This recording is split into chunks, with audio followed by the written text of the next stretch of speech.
আমরা কেন আল্লাহকে দেখতে পাই না? মানুষের পক্ষে কি আল্লাহকে দেখা সম্ভব? আসসালামু আলাইকুম ওয়া রাহমাতুল্লাহ।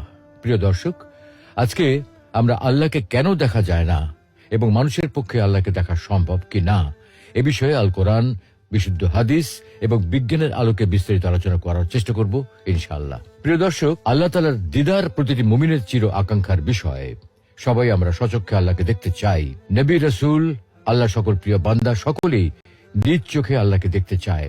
যে আল্লাহর জন্য এত সেজদা, এত আনুগত্য, এত ভালোবাসা, সেই আল্লাহকে না দেখতে চায় কে? তাই মুসা আলাইহিস সালাম নিজ চোখে আল্লাহকে একটি বার দেখার আকুতি জানিয়েছিলেন। কিন্তু মুসা আলাইহিস সালামের মতো জলিলুল কদর রাসূলের পক্ষে আল্লাহকে দেখা সম্ভব হয়নি। আমাদের প্রিয় নবী মুহাম্মদ সাল্লাল্লাহু আলাইহি ওয়াসাল্লামের অন্তরেও আল্লাহকে দেখার ভীষণ আকুতি ছিল, কিন্তু সাইয়্যিদুল আম্বিয়ার পক্ষেও আল্লাহকে দেখা সম্ভব হয়নি। বস্তুত দুনিয়াতে কারো পক্ষেই আল্লাহকে দেখা সম্ভব নয়।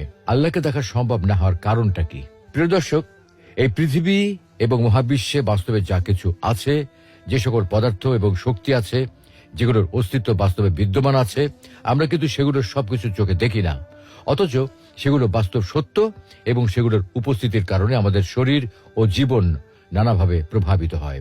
কিন্তু তারপরেও আমরা সেগুলো দেখতে পাই না, কারণ রিয়েলিটি বা বাস্তব জগৎ শুধুমাত্র আমাদের পঞ্চ ইন্দ্রিয়ের মধ্যে সীমাবদ্ধ নয়।